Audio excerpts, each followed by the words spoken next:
बिस्मिल्लाहिर्रहमानिर्रहीम। अस्सलाम वालेकुम। जी मेरे भाई, क्या हाल चाल है आप लोग के? अच्छा, हम क्वेश्चन करने जा रहे हैं इंट्रोडक्शन टू अकाउंटिंग पीआरसी का, जिसमें दो मॉडल पेपर आई के अपने दिए हुए हैं। फाइनेंशियल स्टेटमेंट वाला क्वेश्चन है ये। अब इस क्वेश्चन के अंदर आपके पास जो डाटा गिवन है,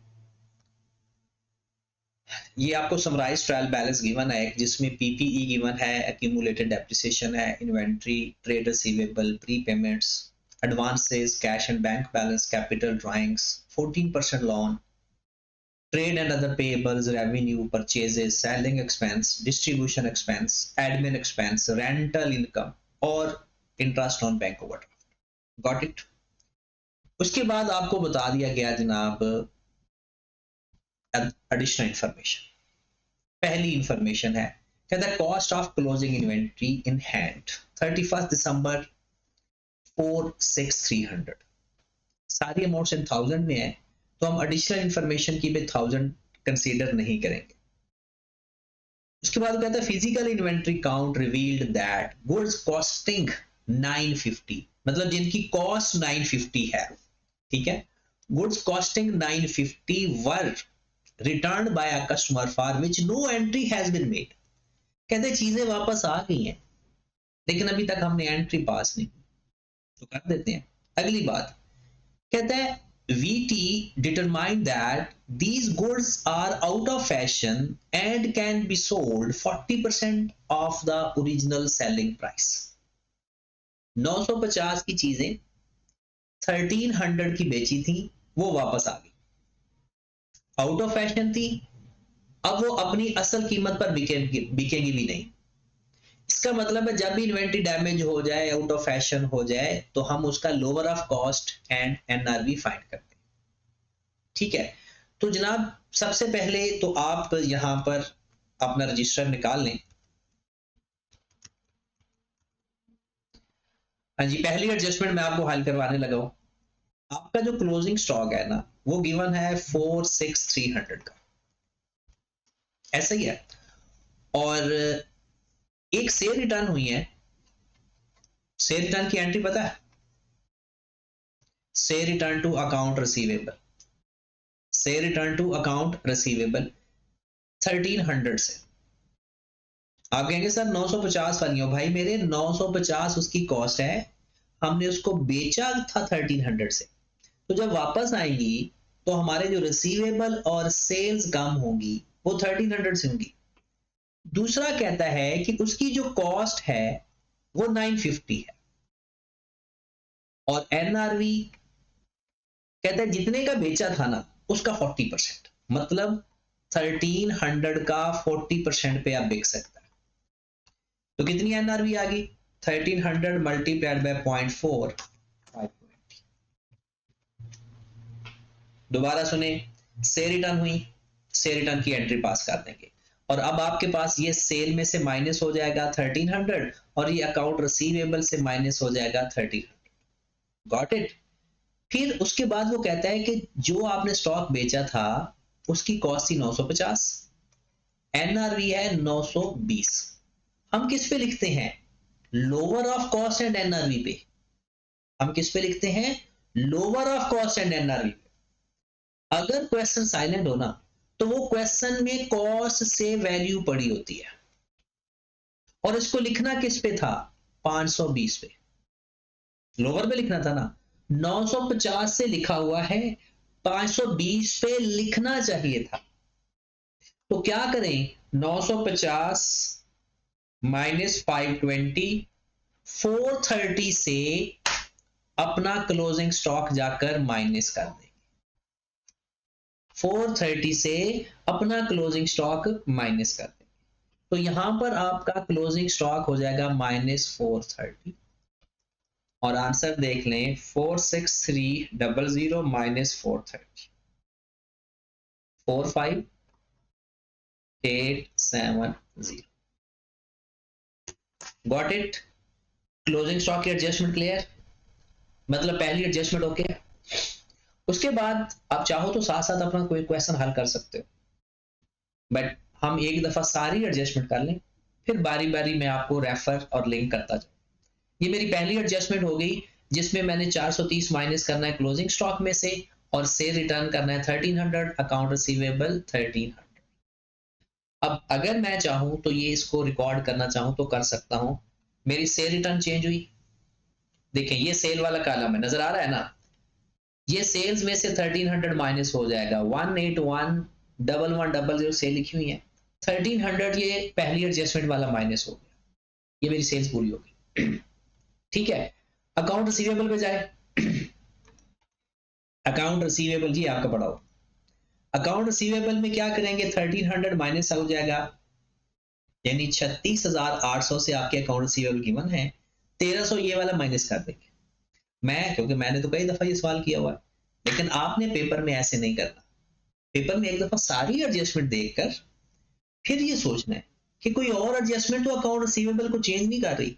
ये नो क्या पहले जल्दी जल्दी में कर लें और बाद में एक एडजस्टमेंट आए जो आपके अकाउंट रिसीवेबल को डिस्टर्ब कर रही। और इन्वेंट्री में भी देख लें, इन्वेंट्री में ये देखें 46300 में से 430 माइनस किया हुआ है, ये हमारा इन्वेंट्री का भी आ गया बैलेंस।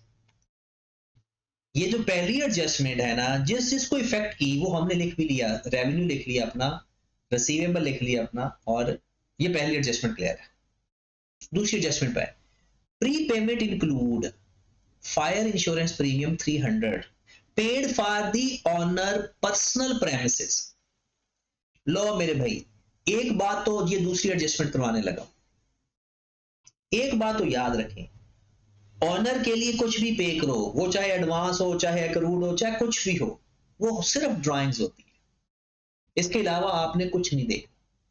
कहता है प्री पेमेंट के अंदर ड्राइंग शामिल है, कहता है प्री पेमेंट के अंदर एक इंश्योरेंस शामिल है जो कि ऑनर के रेजिडेंस के लिए है, ऑनर की प्रॉपर्टी की है, तो भाई ड्राइंग्स में ऐड कर दो जाकर ड्राइंग्स, और प्री पेमेंट से माइनस कर दो, क्योंकि प्री पेमेंट हमारा एसेट है, उसमें से माइनस हो जाएगा। अमाउंट कितनी है मेरे भाई, 300।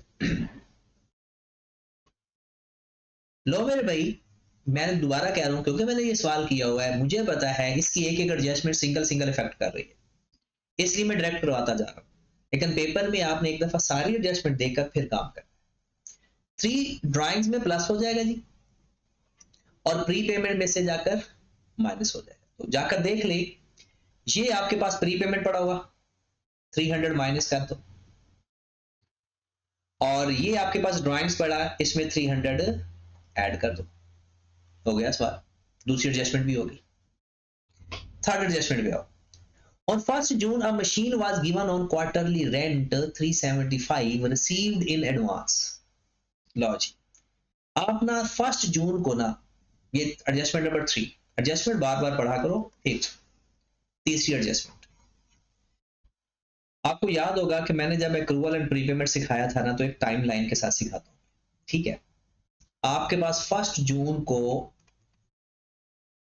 आपने 375,000 का रेंट पे किया, 3 महीनों का एडवांस में, इसका मतलब ये जून जुलाई अगस्त का हो गया। फिर आया 1 सितंबर, फिर आपने 375 पे कर दिया, फिर आया, ये हो गया सितंबर अक्टूबर नवंबर, फिर आया 1 दिसंबर, 375 पे कर दिया, 3 महीनों का एडवांस पे करते जा रहे हो, और हमारा ईयर एंड है 31 दिसंबर 2020, जो भी होगा। अब आपने ये पे कर दिया 3 महीनों का एडवांस में, तो अगले सालों का, अगले महीनों का, तो इसमें ये हमारे ही महीने हैं, हमारी इनकम बन गई। फिर ये 375 इन 3 महीनों का पे कर दिया, फिर ये 3 महीनों का पे किया, लेकिन हमारा तो सिर्फ 1 महीना आ रहा है। वो कहता है आपकी इनकम के अंदर एक 375 क्वार्टरली रेंट मौजूद है। अब अगर अपनी रेंटल इनकम देखें ना, तो 3 क्वार्टर के पैसे वो दे चुका है, लेकिन ये जो आखिरी क्वार्टर के पैसे दिए हैं ना, इसमें ये सारे का सारा हमारे साल के अंदर कवर नहीं हो रहा, ये 2 महीने अगले भी दे दिए, एडवांस भी दे दिए। तो बताओ 375 में एडवांस कितना हुआ, 375 में एडवांस 375 डिवाइडेड बाय 3, क्योंकि क्वार्टर का है ना, क्वार्टर में 3 महीने होते हैं, मल्टीप्लाइड बाय 2, तो 250 आपने एडवांस इनकम रिसीव की हुई है। हमें किसी ने पे किए है ना, हमने रेंट पे दिया हुआ है ना। तो 250 आपकी एडवांस इनकम है। अब ये जो 250 है, ये हमारी इनकम में नहीं होना चाहिए, इसको हमारी लायबिलिटी में होना चाहिए, क्योंकि एडवांस इनकम की जो एंट्री होती है वो इनकम में से माइनस कर देते हैं, इनकम डेबिट, और अदर पेएबल या एडवांस इनकम क्रेडिट, एडवांस या अदर पेएबल क्रेडिट। तो इनकम में से माइनस कर देंगे और अदर पेएबल में जाकर प्लस कर, और होगा सिर्फ 2 महीनों का, क्योंकि एक महीना इस क्वार्टर का हमारे साल का हिस्सा बन गया। आइए जरा इसकी अब इफेक्ट देख लेते हैं। यहां पर ये ट्रेड एंड अदर पेएबल पड़ा, ट्रेड एंड अदर पेएबल, इस पे क्लिक करते हैं तो ये देखें 250 इसमें प्लस कर दो, क्योंकि लायबिलिटी है हमारी। फिर आए जी अदर इनकम की तरफ चलते हैं जी, अदर इनकम, ये है अदर इनकम आप, इसमें 250 माइनस हो जाएगा, 250 माइनस हो जाएगा, क्योंकि एडवांस इनकम इनकम नहीं होती। ठीक होगी बात, ये हमारी एडजस्टमेंट होगी जी थर्ड। फोर्थ पे आ जाए, एडवांस रिप्रेजेंट, कहते हैं ऊपर एडवांस कोई अमाउंट पड़ी होती है, represent 3 month advance salary taken by a salesman on 1 November 2020। लो मेरे भाई ऊपर देखें जरा एडवांस सैलरी है कितनी, 240, ये अमाउंट नजर आ रही है। 240 कहता है, ये जो 240 है ना, चौथी एडजस्टमेंट, ये हमने एक सेल्समैन को 3 महीनों की सैलरी दी एडवांस में, और ये दी कब, 1 नवंबर को। तो नवंबर और दिसंबर तो हमारा ही महीना है, वो तो एक्सपेंस में होना चाहिए, एडवांस में तो नहीं होना चाहिए। तो इसका मतलब है इस एडवांस में से 2 महीनों के जो अमाउंट है जो इस महीने में एक्सपायर हो गया, वो लिख देंगे एक्सपेंसेस के अंदर, और बाकी लिख देंगे करंट एसेट के अंदर। तो 2 महीनों की कितनी अमाउंट आ जाएगी, 240, ये 3 महीनों की है, मल्टीप्लाइड बाय 2, तो 240 डिवाइडेड बाय 160 आ गया। 160 एक्सपेंस में जाकर लिख देंगे, एडवांस में से माइनस करके एक्सपेंस में लिख देंगे। एंट्री बनाना चाहते हो तो एक्सपेंस डेबिट हो जाएगा, क्योंकि 2 महीने तो हो गए ना, और एडवांस में से माइनस हो जाएगा, एसेट कम हो जाएगा जो एडवांस में लिखा होगा, एक्सपेंस में जाकर प्लस और एडवांस में से जाकर माइनस। अगर आप डायरेक्ट इंपैक्ट देखना चाहते हो तो आ जाएं, लाइव इंपैक्ट दिखाते हैं आपको। देखिए जी 160 में आकर प्लस हो जाएगा सेलिंग एक्सपेंस में, क्योंकि सेल्स ऑफिसर का था ना, सेल्समैन का था कमीशन। और आ जाए जनाब अपने करंट एसेट के अंदर ही एडवांस पड़ा हुआ, इसमें से 240 में से 160 माइनस कर, गॉट इट। चलें जी नेक्स्ट चलें, फिर आगे आगे बढ़ो, फिर मुसलमानों आगे बढ़ो। Adjustment number 5, the loan was acquired on 1st July 2020 and the entire principal along with the interest paid in 30th November 21। वो कहता जी लोन भाई साहब जो ऊपर पड़ा हुआ है ना, उसका जितना इंटरेस्ट बनेगा और सारा लोन हमने अगले साल 2021 के 30th नवंबर को पे कर देना है। ये आपके पास पड़ा हुआ है लोन सबसे ऊपर 14%, ये नजर आ रहा है, चल थोड़ा सीखिए, 14% इंटरेस्ट है जनाब, और वो कह रहा है कि हमने लोन भी अगले साल पे कर देना है, अगले 12 महीनों के अंदर अंदर, और उसका इंटरेस्ट भी तब ही पे करना है। लोन लिया कब, लोन लिया कब था, वो कहता है लोन वाज टेकन 1 जुलाई 2020। इसका मतलब ये हुआ एडजस्टमेंट नंबर 5,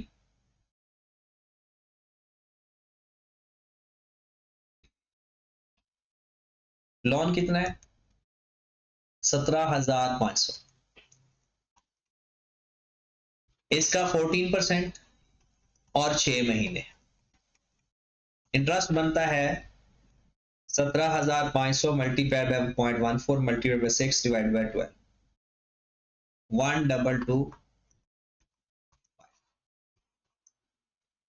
ठीक है, अब ये हमने अभी पे नहीं किया, कहता है ये भी 30 नवंबर को पे करेंगे अगले साल। इसका मतलब है ये हमारी करंट लायबिलिटी है, एक्रूड इंटरेस्ट है।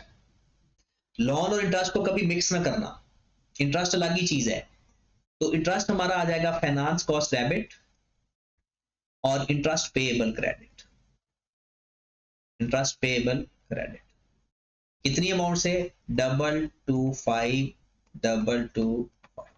तो ये फाइनेंशियल चार्जेस या फाइनेंस कॉस्ट में जाकर प्लस हो जाएगा और ये करंट लायबिलिटी में चला जाएगा। और ये जो 17,500 है ये क्या नॉन करंट लायबिलिटी में जाएगा, करंट लायबिलिटी में जाएगा? ये भी करंट लायबिलिटी में जाएगा। भला क्यों? क्योंकि वो कहता है हमारा ईयर एंड है 31 दिसंबर 2020। इस साल से लेकर, मतलब इस डेट से लेकर अगले 12 महीनों के अंदर कोई भी लायबिलिटी है, कोई पेएबल है, वो करंट होता है। और ये लोन 30 नवंबर 2011 को पेएबल है, तो ये भी 12 महीनों की रेंज में आ गया। ठीक है, अब इसका क्वेश्चन का इंपैक्ट देख लेते लो मेरे भाई। फाइनेंस कॉस्ट में जाकर देख लो और करंट लायबिलिटी में जाकर, पहले करंट लायबिलिटी में देखो, ये देखें इंटरेस्ट पेएबल के नाम से 1225 6 महीनों का आना है। उसके बाद कौन सी चीज थी, बैंक लोन, ये नॉन करंट लायबिलिटी में जीरो होगा और ये सारे का सारा शॉर्ट टर्म लोन होगा। 17,500 हमारा करंट लायबिलिटी में आएगा, नॉन करंट लायबिलिटी में नहीं आएगा। और ये 1225 ऊपर भी जाएगा, फाइनेंस कॉस्ट में भी ऐड होगा। देखें जरा, ये फाइनेंशियल चार्जेस बढ़े, 450 पहले नजर आ रहा है फाइनेंशियल पोजीशन के अंदर, यहां पर देख लें लेफ्ट साइड पे, और 1225 और ऐड हो जाएगा, वो जो इस 6 महीनों का 1225। लो मेरे भाई ये इंपैक्ट आ गया 1225। ठीक होगी बात? ये लोन करंट लायबिलिटी में लिख दिया और उसके बाद नॉन करंट लायबिलिटी में नहीं आएगा, उसके बाद इंटरेस्ट पेएबल को इंटरेस्ट एक्सपेंस में भी लिख दिया और करंट लायबिलिटी में भी लिख दिया। Got it? Next, adjustment number 6 कहता है depreciation of the property plant and equipment is charge 10% straight line method. Straight line method का मतलब है कि डायरेक्ट अप्लाई कर देंगे। और depreciation should be equally divided by distribution and admin expense. और जो डेप्रिसिएशन आई है ना, उसको डिस्ट्रीब्यूशन एक्सपेंस में और एडमिन एक्सपेंस में आधी आधी करके ऐड कर देनी। करके देख लें जनाब। हाँ जी, 32,500 का 10%, 32,500 आ गया। इस 32,500 में 3250 में 1625 डेप्रिसिएशन चली जाएगी। मैं लिखकर भी बता देता हूं, adjustment number 6, 32500 multiplied by 10%, 3250।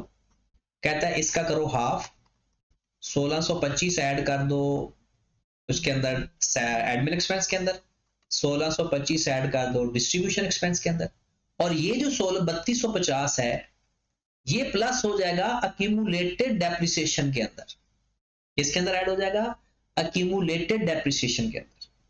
Accumulated depreciation पहले कितनी है, 8750। 8750 में ये भी प्लस हो जाएगा, क्योंकि एंट्री इसकी होती है depreciation debit, accumulated depreciation credit. तो जो अक्यूमुलेटेड डेप्रिसिएशन क्रेडिट हो रहा है ये प्लस हो जाएगा अक्यूमुलेटेड डेप्रिसिएशन में, और जो डेप्रिसिएशन है ये चला जाएगा अदर एक्सपेंस, अपने नाम से या किसी और एक्सपेंस के अंदर। ये देखें जनाब, डिस्ट्रीब्यूशन एक्सपेंस है उसमें 1625 ऐड, और एडमिन एक्सपेंस में भी 1625 ऐड। डन। अपने एसेट्स की तरफ चले जाएं, प्रॉपर्टी प्लांट एंड इक्विपमेंट पे। प्रॉपर्टी प्लांट एंड इक्विपमेंट में 8,750 प्लस 3250, दोनों को प्लस करें और फिर माइनस करें, तो 32,500 में से 12,000 माइनस हो जाए। ठीक होगी बात? लो मेरे भाई, अब हमारी चीजें काफी सारी हो गई, लास्ट चीज रह गई, वो देख लें एक दफा। Cash and bank balance include bank overdraft. याद रखें, कहता है कैश एंड बैंक बैलेंस के अंदर बैंक ओवरड्राफ्ट शामिल है, ये अमाउंट पड़ी हुई है। अक्सर लोग 5550 में से 1490 माइनस कर देते हैं, जो कि गलत हो जाता है। 1490 है ना। अब जरा सुन लीजिएगा, सवाल बड़े गौर से सुन लीजिए। देखिए मेरे भाई, आपके पास 5550 ये बड़ा है कैश एंड बैंक बैलेंस, और पड़ा किस साइड पर हुआ है? डेबिट साइड पर, मतलब ये एसेट है। कहते हैं इसके अंदर इंक्लूड है बैंक ओवरड्राफ्ट। कितना? 1490। और ये क्या चीज है? Liability.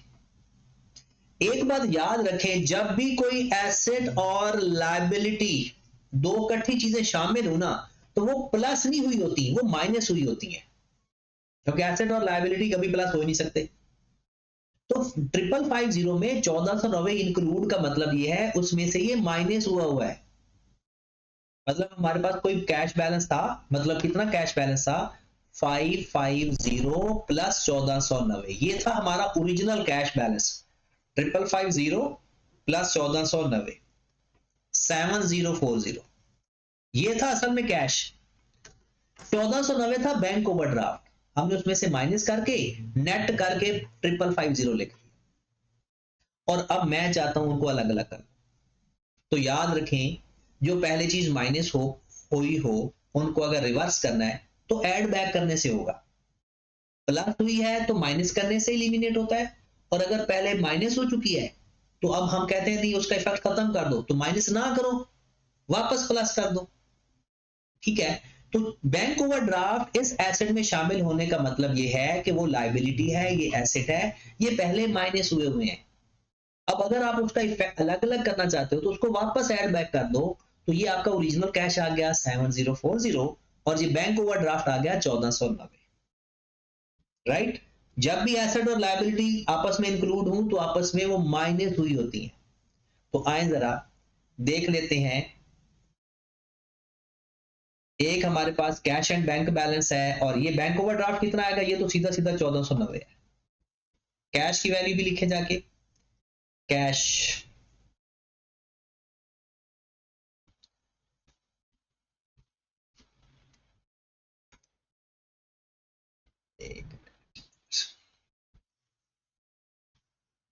Cash and bank balance, ये देखें, ये 1490 ऐड करके लिखना है। कुछ लोग ये माइनस करके लिखते हैं इंक्लूड की वजह से, लेकिन वो एसेट और लायबिलिटी में तमीज नहीं करते, तो इसलिए हमारा 7040 आ जाए।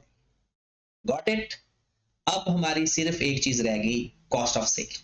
कॉस्ट ऑफ सेल का फार्मूला क्या होता है मेरे भाई? कॉस्ट ऑफ सेल का formula opening stock plus purchases minus closing stock. हमारे पास ओपनिंग स्टॉक कितना है? ओपनिंग स्टॉक है जनाब 34,300, प्लस परचेज हमारे पास कितनी है? परचेजेस ये 149,800, 149,800। क्लोजिंग स्टॉक हमने बोला कौन सा लेना है? ये 46,300 नहीं लेना, उसमें से 430 माइनस करके लेना है। 45870,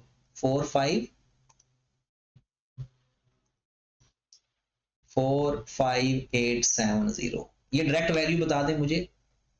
34,300 प्लस 149,800 माइनस 45870,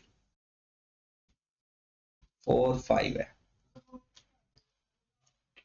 कितनी अमाउंट आ गई जनाब? 138,230, 138,230, 138,230। और मैं आपको सजेस्ट किया करूंगा कि कॉस्ट ऑफ सेल के ना नेट बैलेंस जाकर मैच कर लेना। आए जरा कॉस्ट ऑफ सेल पे चलते हैं।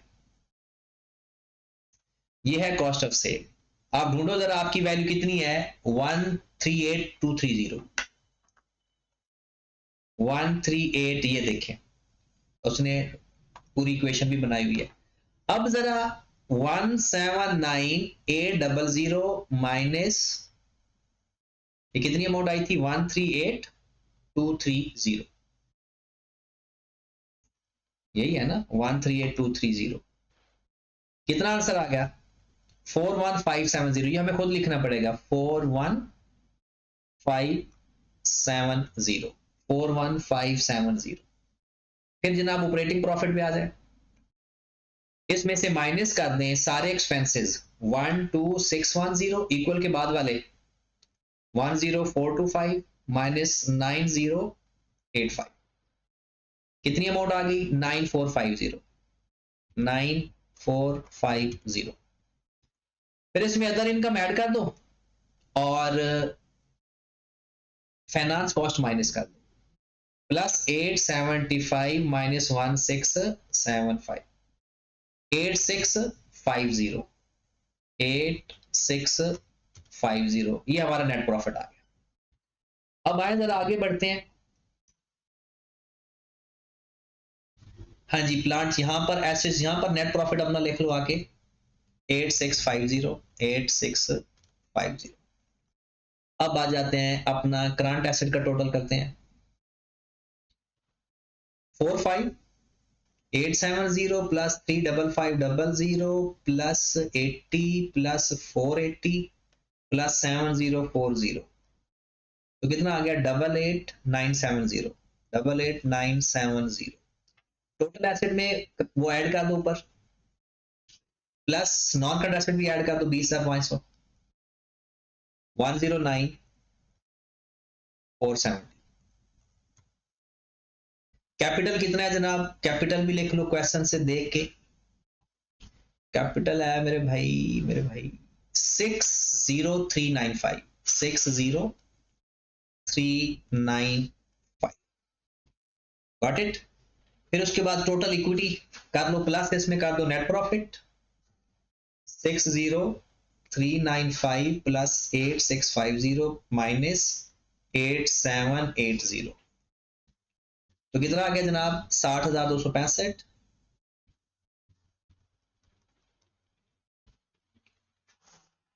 60,265, 265, ठीक है जनाब। फिर बैंक लोन हो चुका है, करंट लायबिलिटी पे आ जाओ, 28,990 प्लस 17,500 प्लस 1,225 प्लस 1,490, 49,205, कितनी अमाउंट है, 28,990 प्लस 17,500 प्लस 1,290, ठीक होगी बात। प्लस इसमें कर दो 60265, 60265, लो मेरे भाई आपका आंसर आ गया 109,470, 109,470, गॉट इट। ये एक सवाल है, इसका दूसरा सवाल भी है, ठीक है, वो आपने ट्राई करना है, मैं फिर वो अगले लेक्चर में आपसे कवर करूंगा, ठीक होगी बात, ओके जी, अल्लाह हाफ़िज़।